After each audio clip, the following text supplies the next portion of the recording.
Alhamdulillah, semoga anak-anak selalu sehat dan tetap semangat dalam belajar dan tetap istiqomah dalam beribadah. Oke, anak-anakku, sebelumnya Pak Guru ucapkan Alhamdulillah selamat atas kenaikan kelasnya. Sekarang sudah kelas 8. Semoga semakin baik dan tetap semangat. Oke, anakku, untuk pembelajaran SKI, Sejarah Kebudayaan Islam kelas 8 ini, khususnya kelas 8A, 8B, dan 8C, nanti bersama saya dengan Pak Komarudin Dwiantoro. Untuk kelas DE, nanti Pak Setiono.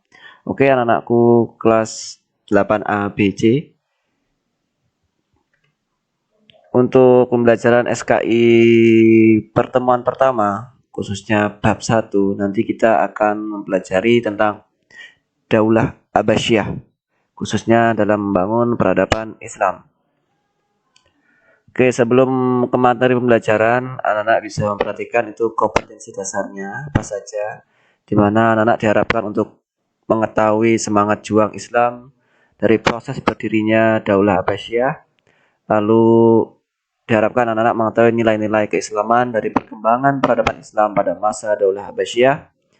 Anak-anak diharapkan mengetahui sikap gigih dan kesabaran dalam mewujudkan cita-cita. Lalu anak-anak diharapkan mempunyai sikap produktif dan inovatif dalam mengembangkan ilmu pengetahuan, menganalisa sejarah, menganalisa perkembangan peradaban Islam, menyusun peristiwa-peristiwa penting dari proses berdirinya Daulah Abbasiyah. Yang terakhir nanti menyajikan hasil analisis anak-anak tentang perkembangan peradaban Islam pada masa Daulah Abbasiyah. Oke, anak-anakku, di situ ada indikator di mana anak diharapkan bisa menunjukkan sikap mengambil keteladanan atau ibrah pembelajaran semangat para pejuang Islam dari berdirinya Daulah Abbasiyah.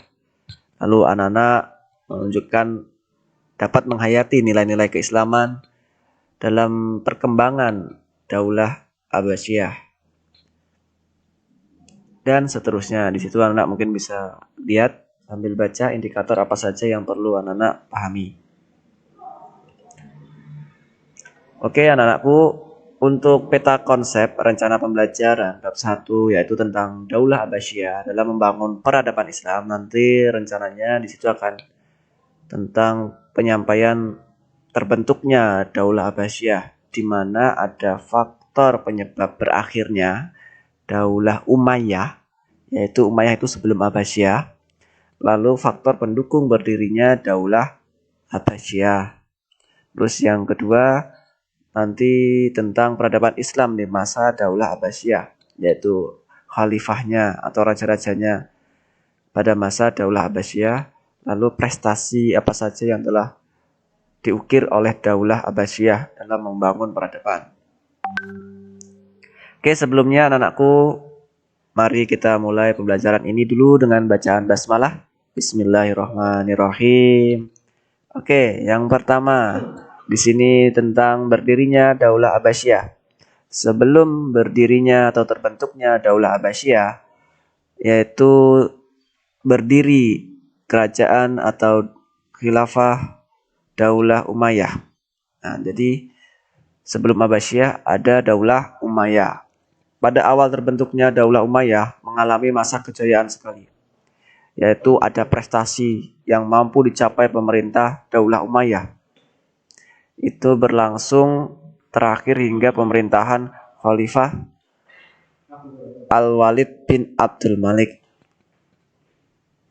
Setelah itu, kemunduran Daulah Umayyah makin tampak. Sepeninggalan Khalifah Hisham bin Abdul Malik semakin kelihatan jelas, kekacauan terjadi di mana-mana, pertikaian internal keluarga tak terhindarkan. Itu pada masa Umayyah, dan raja terakhirnya adalah Hisham bin Abdul Malik. Lalu faktor pendukung terbentuknya Daulah Abbasiyah, ya, tentunya kalian masih ingat tentang Daulah Umayyah yang berkuasa cukup lama selama 90 tahun, dari tahun 660 sampai 750 Masehi. Sejarawan mencatat cukup banyak kemajuan yang dicapai administrasi pemerintahan yang tertata dengan rapi pada masa itu dan penyebaran Islam hingga sampai ke daratan Eropa hingga kemajuan ilmu pengetahuan. Terbentuknya Daulah Abbasiyah disebabkan ada beberapa faktor pendukung, antara lain mohon diperhatikan dicermati faktor pendukungnya. Yang pertama adalah Daulah Abbasiyah adalah perpecahan internal keluarga Daulah Umayyah dan kekisruan politik dalam negeri. Itu faktor pendukungnya. Lalu munculnya gerakan perlawanan terhadap pemerintah Daulah Umayyah yang dilakukan oleh kelompok Mawali, kelompok Dahak bin Khais Syaibani, dan kelompok Syiah yang menilai tampuk kekuasaan khalifah adalah hak keturunan Ali bin Abi Thalib dan ingin menuntut balas atas terbunuhnya Husain bin Ali di Karbala. Lalu faktor pendukung yang ketiga, perpecahan kelompok suku Arab Utara dan Arab Selatan. Yang keempat, kekecewaan ulama dan tokoh agama kepada Khalifah Marwan bin Muhammad yang dinilai tidak memiliki sikap negarawan yang baik. Lalu terbentuk faktor yang terakhir, nomor 5, wafatnya Khalifah Marwan bin Muhammad, yaitu khalifah terakhir Daulah Umayyah setelah kalah dalam pertempuran di tepi sungai Zab, Irak di tahun 132 Hijriah atau 750 Masehi. Itu tadi faktor pendukung terbentuknya Daulah Abbasiyah. Lalu proses berdirinya Daulah Abbasiyah, babak ketiga dalam drama besar politik Islam, ditandai dengan berdirinya Daulah Abbasiyah. Mereka menyebut dirinya dengan daulah, menandakan sebuah era baru. Dan memang benar-benar menjadi era baru, dinamakan Abbasiyah, karena pendiri daulah ini merupakan keturunan Abbas bin Abdul Muthalib, paman Nabi Muhammad SAW. Daulah Abbasiyah berkuasa dalam rentang waktu yang panjang selama 550 tahun. Jadi Abbasiyah itu lama sekali. Berpusat di Baghdad, Irak sebagai ibu kotanya. Nah, ini Daulah Abbasiyah berpusat di Baghdad, ibu kotanya di Irak. Irak sebagai ibu kota. Lalu wilayah kekuasaan Daulah Abbasiyah membentang luas meliputi Asia Barat, Asia Selatan, Afrika Utara, hingga ada yang di Eropa. Lembar sejarah dari proses berdirinya Daulah Abbasiyah tidak terlepas dari sosok keluarga Bani Abbas bernama Ali bin Abi Thalib. Mohon maaf, maksudnya dari keluarga Bani Abbas bernama Ali bin Abdullah sebagai sepupu Rasulullah SAW. Ia merasa yang paling berhak menjadi pemimpin setelah Khulafaur Rasyidin. Ali bin Abdullah melakukan propaganda anti Daulah Umayyah. Ia mencoba meraih simpati masyarakat luas dengan menanamkan gerakan propagandanya sebagai keluarga Bani Hashim. Tetapi sebelum usahanya itu terwujud, Ali bin Abdullah wafat di tahun 124 Hijriah. Lalu ambisi Ali bin Abdullah selanjutnya dilanjutkan oleh putranya yaitu Muhammad bin Ali dalam rangka mewujudkan cita-citanya. Itu ia menjadikan kota Kufah atau dan Khurasan sebagai basis gerakan anti Daulah Umayyah. Di kota Khurasan, Muhammad bin Ali mendapat dukungan dari pemimpin masyarakat Khurasan yaitu Abu Muslim al-Khurasani. Namun Muhammad bin Ali lebih dulu wafat tahun 127 Hijriah sebelum cita-citanya meraih kekuasaan terwujud. Ibrahim bin Muhammad bertekad melanjutkan perjuangan para pendahulunya sepeninggalan Muhammad bin Ali. Gerakan yang dilakukan Ibrahim bin Muhammad mendapat perhatian khusus dari Khalifah Marwan bin Muhammad, yaitu khalifah terakhir Daulah Umayyah, yang menganggapnya sebagai ancaman negara untuk meredam gerakan Ibrahim bin Muhammad. Pada tahun 128 Hijriah, Ibrahim bin Muhammad tertangkap oleh pasukan Daulah Umayyah dan wafat dalam pengasingan.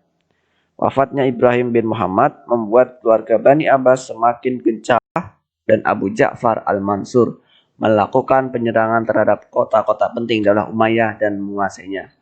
Keadaan ini membuat Khalifah Marwan bin Muhammad tidak bisa berbuat apa-apa hingga ia terkepung di kota Damaskus, Syria. Walaupun ia berhasil melarikan diri ke Yordania dan Palestina, Khalifah Marwan bin Muhammad tertangkap di kota Fustat, Mesir, dan wafat di sana. Dengan wafatnya Khalifah Marwan bin Muhammad, maka berakhirlah era pemerintahan Daulah Umayyah. Nah, di sini tokoh penting dalam proses berdirinya Daulah Abbasiyah. Silakan anak-anak perhatikan tokoh pentingnya Daulah Abbasiyah, yaitu Ali bin Abdullah, lalu Muhammad bin Ali, lalu Ibrahim bin Muhammad, Abul Abbas As-Sofa ini sebagai khalifah pertama atau raja pertamanya Daulah Abbasiyah. Lalu Abu Ja'far al-Mansur di sini dalam perjalanan sejarah kelak menjadi khalifah kedua atau pemimpin selanjutnya setelah Abul Abbas As-Sofa. Oke, terima kasih anak-anakku. Selamat belajar, tetap semangat. Sebelum kita tutup, di sini ada tugas untuk anak-anak, yaitu yang pertama, sebutkan faktor pendukung terbentuknya Daulah Abbasiyah. Faktor pendukung terbentuknya Daulah Abbasiyah. Lalu yang kedua, tulislah siapa saja tokoh penting dalam berdirinya dinasti Abbasiyah. Mungkin itu saja dari Pak Guru. Mohon maaf kalau ada salah. Silahkan untuk tugasnya ditulis di buku tulis. Nanti bisa dilaporkan dengan Pak Guru. Terima kasih. Kita tutup dengan bacaan hamdalah. Alhamdulillahirrabbilalamin. Wassalamualaikum warahmatullahi wabarakatuh.